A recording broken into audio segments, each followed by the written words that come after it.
안녕하세요. 투자 쉽게 하자 김PB입니다. 새마을금고로부터 연락이 왔습니다. 플러스 구독자 특급 제보 추가라는 주제로 오늘 좀 말씀을 드려볼게요. 최근에 제가 2주 전쯤에 새마을금고 대공황 시작이라는 영상을 올렸고 조회수가 2주 만에 50만 조회수를 도달했습니다. 사실 저희 구독자 수가 10만 명 정도라는 점을 감안하면 굉장히 조회수가 많이 나온 수치라고 볼 수가 있겠는데, 이 영상을 보고서 새마을금고 담당자분께서 직접 연락이 오셨어요. 한 5일 전쯤에 보내주신 걸 제가 메일을 조금 늦게 열었는데, 충격적인 구독자의 제보 내용, 새마을금고 관련 내용도 제가 뒤에 말씀을 드려보겠습니다. 그럼 새마을금고에서 저한테 어떤 연락이 오셨냐, 새마을금고 홍보실에서 면담 요청드립니다 하고서 왔어요. 그래서 새마을금고 중앙회에서 언론 홍보팀 쪽에 계시는 것 같더라고요. 그래서 새마을금고 영상 잘 봤는데 연락드리게 된 게 새마을금고에 대한 사실관계 등에 관련해서 직접 만나 뵙고 설명해드리고 싶은 부분이 있다고 저한테 시간을 내달라고 말씀을 해주셨습니다. 말씀 주신 내용 대부분이 현재 저희의 상황, 즉 새마을금고의 상황과 어떤 그런 안 좋은, 새마을금고가 지금 조금 약간 리스크가 있는 부분들을 얘기해준 내용이라서 사실관계가 큰 틀에서는 다르지 않다. 하지만 저희 이제 새마을금고 자체에서는 조금 다르게 이해하거나 인식할 수 있는 부분도 있다고 생각이 들어서 관련 사항을 설명해드리고 전반적인 이야기를 좀 같이 나누었으면 하면 좋겠다라는 생각이다, 이렇게 얘기를 해주셨어요. 즉 사실관계가 큰 틀에선 다르지 않다라는 거는 제가 말씀드렸던 내용들 대부분은 거의 다 사실에 이제 부합된다라는 얘기를 이제 하시는 거겠죠. 하지만 약간 이제 나름대로 그래도 소명하실 부분이 좀 있으시다고 말씀해 주시는 것 같아요. 그래서 비판했던 기관의 담당자를 만나는 게 다소 껄끄럽거나 부담되실 수 있다고 생각이 되나, 뭔가 강압적인 게 아니니까 걱정하지 마라, 이렇게 말씀을 해주세요. 그러면서 날짜, 시간, 장소는 저한테 맞춰주시겠다고 이렇게 좀 친절하게 말씀을 해주셨는데, 사실 저는 거절할 입장은 없습니다. 왜냐면 새마을금고 담당자분께서 저를 만나서 확실하게 새마을금고가 안전하다는 이제 확인만 시켜주시면 저희 구독자분들도 오히려 안심하고 더 새마을금고를 잘 이용하는 이런 아름다운 결과가 나올 수도 있다고 생각을 해요. 그래서 결국 보내주신 메일의 취지와 내용을 살펴보면 영상 만든 내용이 사실은 맞다, 너가 만든 내용 사실은 맞다, 하지만 회사의 입장도 나름대로 있고 우리 회사가 그렇게 뭐 불안정적이지만은 않다, 그러니까 우리의 입장을 좀 피력해보고 싶다, 이렇게 저는 이해를 했거든요. 제가 이해한 게 맞는지 모르겠는데 여러분들도 한번 저 메일 내용을 봐주시고, 저는 그래서 이렇게 회신을 들었습니다. 어떻게 회신을 들었냐면, 저는 누군지 그리고 꼼꼼히 잘 읽어봤고 좀 이제 제 영상 때문에 혹시나 불편하셨을까봐 죄송하다라는 취지로 말씀드리고,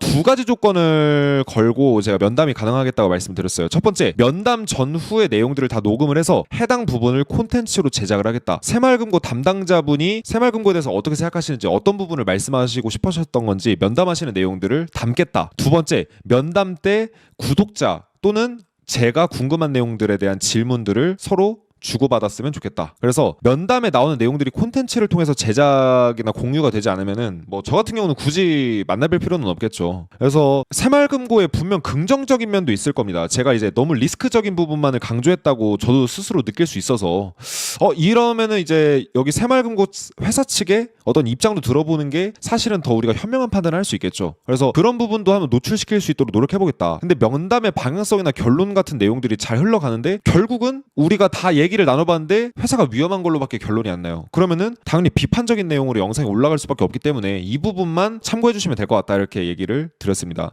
심지어 예상 질문지를 작성해서 미리 드리겠다고도 했어요. 서로 공유하겠다고. 그래서 회사의 입장을 피력하고 싶으신 것 같다라고 저는 느껴서 긍정적인 면 또한 중립적으로 좀 여러분들한테 보여드려야겠다 판단을 했고, 그래서 이렇게 메일을 보냈습니다. 하지만 도돌이 표식으로 결국 제가 영상에서 했던 내용들에 대한 번복과 반복이면 사실 제가 말씀 안 드려도 어떻게 돼요? 구독자분들이 비판할 수밖에 없기 때문에 영상도 당연히 비판적인 내용으로 갈 수밖에 없을 것 같더라고요. 그러면 제가 이제 새마을금고 측에서 연락이 왔던 그 영상에 도대체 무슨 내용이 담겨 있길래 저한테 메일까지 왔을까? 이것도 궁금하신 분들이 있으실 거예요. 사실 이미 다 어느 정도 언론에 밝혀진 내용들입니다. 근데 짧게 한번 보여드리면, 새마을금고의 60%의 지점이 적자 상태인 상황이고요. 그 중에서 이제 새마을금고의 26.6%의 지점은 심각한 부실 상태로 분류해도 될 정도다. 왜 그러냐? 고여비, 즉 부실 채권 비율이 10%를 넘기고 있기 때문에. 그래서 경제가 개선 안 되면 3년 내에 문 닫아야 될 수준까지 갈 수 있다라고 말씀을 드렸고, 적자된 새마을금고 수, 그 다음에 고정이하 여신 비율, 이렇게 좀 이제 쭉 둘러봤을 때 부실 비율이 전년 대비 55%가 증가를 했는데, 이 추세면은 연말에 거의 모든 금고가 적자 상태에 빠질 정도로 지금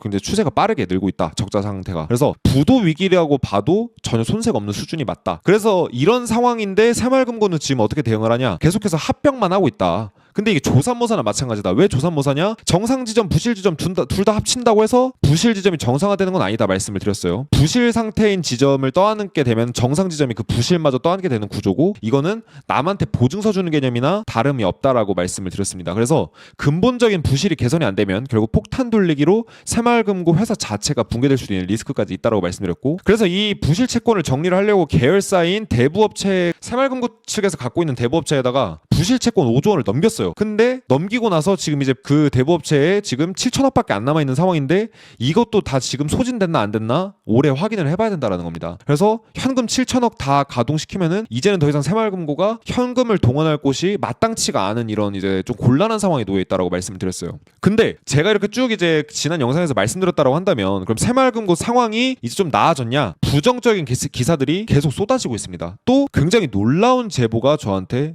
들어왔어요. 일단 최근만 해도 이런 기사가 또 나왔습니다. 새마을금고 287곳이 구조조정 경고장을 받았다. 새마을금고 중앙회에서는 부실금고 합병을 속도를 내겠다라고 얘기를 했습니다. 전국 새마을금고 5곳 중에 한 곳이 구조조정 경고장이 날아들었다. 근데 이거는 이제 중앙회에서 좀 노력을 하려고 하는 추이고, 사실 실질적으로 구조조정이 필요할 것 같든, 지나고 보면 이제 앞으로 구조조정이 필요할 것 같거나 아니면은 파산 우려에 몰릴 만한 지점들은 계속 늘어나갈 수밖에 없습니다. 지금 그러니까 합병밖에는 답이 없는 건가? 이미 대부업체 거 돈 5조 원 끌어다 썼어요. 이제는 그럼 이제 현금 동원할 데가 없겠죠. 근데 최근에 새마을금고가 현금을 동원하기 위해서 놀라운 행동들을 한 이런 이제 행적이 좀 있습니다. 이거는 추정인데, 저한테 이제 오늘 제보 메일이 하나 왔어요. 이메일 주소 포함 익명으로 부탁드립니다 하면서 제보가 들어왔는데, H 모 대기업에 재직 중이신 분이래요. H니까 어디이신지는 다들 아실 겁니다. 근데 새마을금고 출자금의 배당이자가 10%의 비과세까지 되니까 무조건 한도인 100만 원까지 맥스로 넣는 게 국룰이었다. 근데 무려 2천만 원으로 납입 한도를 20배나 늘렸대요, 최근에. 그러니까 새마을금고 출자금이라는 게 있는데, 이걸 넣으면은 배당이자가 10% 정도 된대요, 매년. 그래서 메일도 따로 보내주신 거에서 10%인 걸 확인을 했어요, 그 보내주신 내용에. 근데 10% 정도니까 수익률이 10%면 꽤나 높은 거잖아요. 근데 비과세까지 돼요. 근데 2천만 원까지 납입 한도를 늘렸대요, 이 10%짜리 출자금 이거를. 그만큼 돈이 급하게 필요하다는 게 아닐까 추정을 합니다라고 하는데, 그래서 이렇게 이제 공지사항이 이렇게 올라온 걸 보내주셨는데, 아마 사내 게시판 공지사항에 올라온 것 같아요. 잘은 모르겠는데, 새마을금고 출자금 납입 한도 금액이 변경됐다. 기존 100만 원에서 2천만 원까지 늘리기로 결정을 했대요. 곱하기 20배죠.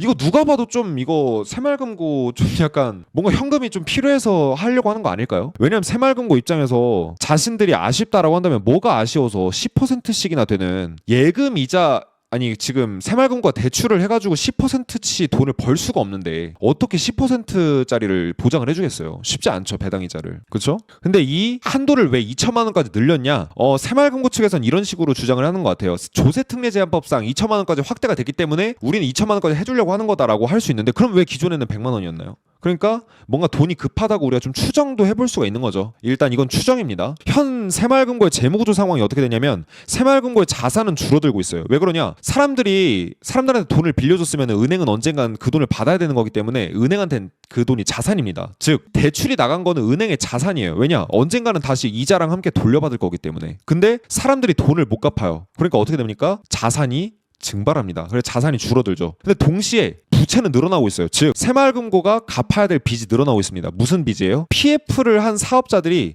이제 PF를 하다가 채무불이행이 나게 되면은 지급보증을 새마을금고 측에서 쓴 게 있을 거예요. 그러면 그 지급보증 선 건들은 우발채무에서 실제 부채화가 되면서 빚이 늘어나게 됩니다. 그러니까 쉽게 말해서 새마을금고가 어떤 이제 PF건에 이거 안 되면 우리가 보증 설계 했던 것들이, 지급보증건들이 꽤나 이제 많을 수가 있는데, 그 보증건들이 이제 사고가 터지면 부채가 늘어나는 겁니다. 마지막으로 가장 중요한 자본이 줄어들고 있죠. 그래서 우리가 회계를 처음 배울 때 그런 걸 배운다라는 거예요. 자산은 부채와 자본의 합이다라고 얘기를 합니다. 그러니까 빚도 자산이에요, 사실은. 빚도 자산에 포함이 됩니다. 뭐랑 포함돼요? 내 돈이랑 남의 돈이랑 합쳐서. 자본은 내 돈이고 부채는 남 돈입니다. 내 돈이랑 남 돈 합치면은 내가 갖고 있는 총 자산이 되죠. 예를 들면 건물이라고 치면 빌딩 100억짜리 빌딩이라고 쳐볼게요. 100억짜리 빌딩이라고 치면은 50억은 내 돈으로 50억은 은행 대출을 받아서 샀어요. 그럼 나는 100억 자산가입니다. 왜냐? 100억짜리 빌딩 갖고 있으니까. 근데 내 돈이 50억이지만 남 돈은 50억이에요. 여기서 이게 부채고 이게 자본이라고 보시면 되거든요. 근데 지금 자본이 증발하고 있습니다. 빠르게. 왜 그러냐? PF로 부동산에 돈 빌려줬다가 지금 손실이 나고 있거든요. 적자만 1조 7천억입니다, 여러분들. 새마을금고. 그래서 지금 현재 새마을금고의 문제가 뭐냐면 근본적인 문제점은 바로 자본의 급감이에요. 빌려줬던 돈을 못 받으니까 어떻게 됩니까? 새마을금고가 지금 자본이 계속 이렇게 증발하고 있어요. 돈을 빌려줬던 거를 받아야 그걸로 또다시 이제 대출을 나가고 하는데 사람들이 돈을 빌려줬는데 갚지를 않아요. 그러니까 어떻게 되겠습니까? 자본이 증발하겠죠. 그래서 역대급 손실을 기록하면서 자본이 증발하고 있고, 이대로 계속 진행되게 되면은 새마을금고의 개별 금고들, 전국에 있는 금고들이 자본 잠식화되기 시작해서 줄도산하게 되고, 실제로 지금 자본 잠식에 가까운 곳들이 계속해서 늘어나고 있다라고 우리가 볼 수 있을 것 같아요.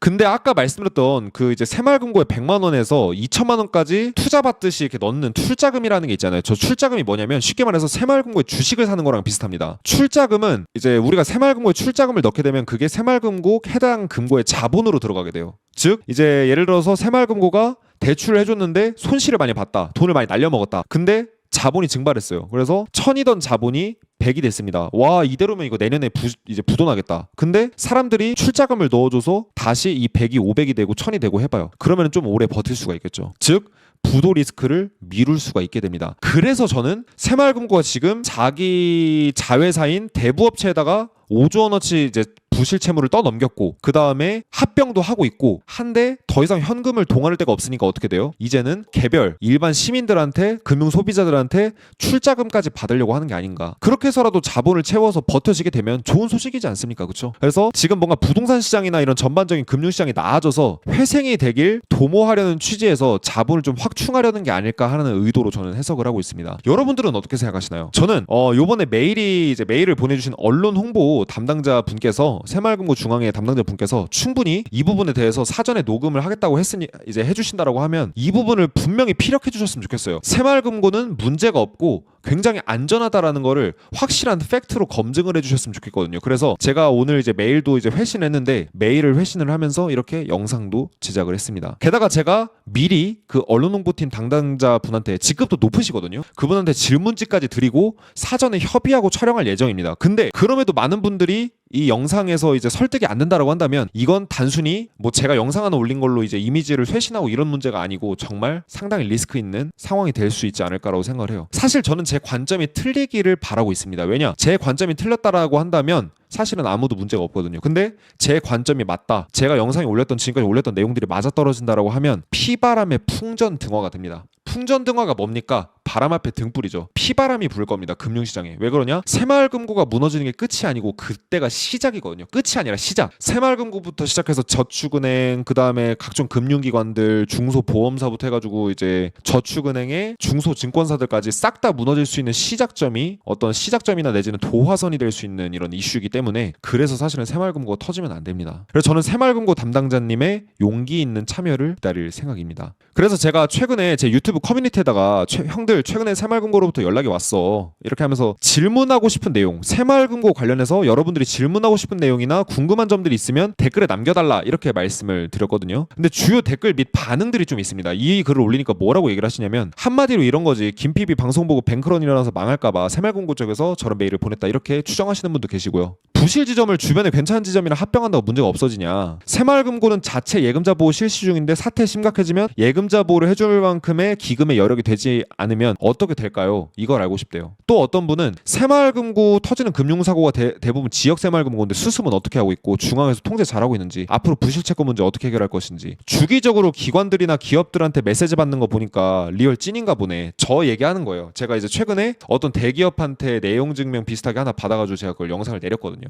이렇게 된 거 MG손해보험이랑 싹 다 불러 모아서 초빙해보자, 당사자들이 나오는 거야말로 찐 양질의 컨텐츠다. 부실채권 해결 방법, 부실채권 쪽으로 위주로 많이 물어보시는 것 같아요. 그러면서 자회사로 부실채권 떠넘긴 게 맞는지, 이렇게 많은 분들이 이제 질문사를 남겨주셨는데, 여러분들이 이 영상 댓글에도 요 관련된 여러분들이 새마을금고 측에 묻고 싶은 내용들이 있으시다라고 한다면 담당자분이 미팅을 하시게 되면 제가 다 한번 여쭤보도록 하겠습니다. 그리고 제가 꼭 말씀드리고 싶은 게 뭐냐면, 저는 절대 새마을금고의 편에 서지 않을 예정입니다. 그렇다고 리스크에 너무 치우쳐져서 공격적으로 담당자분한테 질문하진 않을 거예요. 명확하게 팩트만 체크를 할 겁니다. 그래서 중립적으로 진행할 거기 때문에 여러분들한테 부디 도움이 되길 바라고요. 여러분들은 이 새마을금고에 대해서, 이번 사태에 대해서 어떻게 생각하시는지, 그 다음에 묻고 싶은 질문이 있으시다면 댓글로 남겨주시고, 김PB 요번에 4월에 생일이었습니다. 그래서 요번에 4월에 생일 기념으로 여러분들한테 무료로 특강을 한번 해드려 볼 계획인데, 김PB 생일 기념 대공황 절대 수익 투자 전략이라는 주제로 요번 4월 25일 금요일에 오후 9시 20분에 경제왕 김PB 유튜브 라이브 방송에서 대공황에 큰 수익을 낼 수 있는 투자 전략을 공개해드려 볼까 해요. 실제로 제가 쓰고 있는 기법이고 1억에서 4억까지 만드는데 무려 3주 만에 만들었습니다. 굉장히 큰 수익률을 내고 있는데 이거 실제로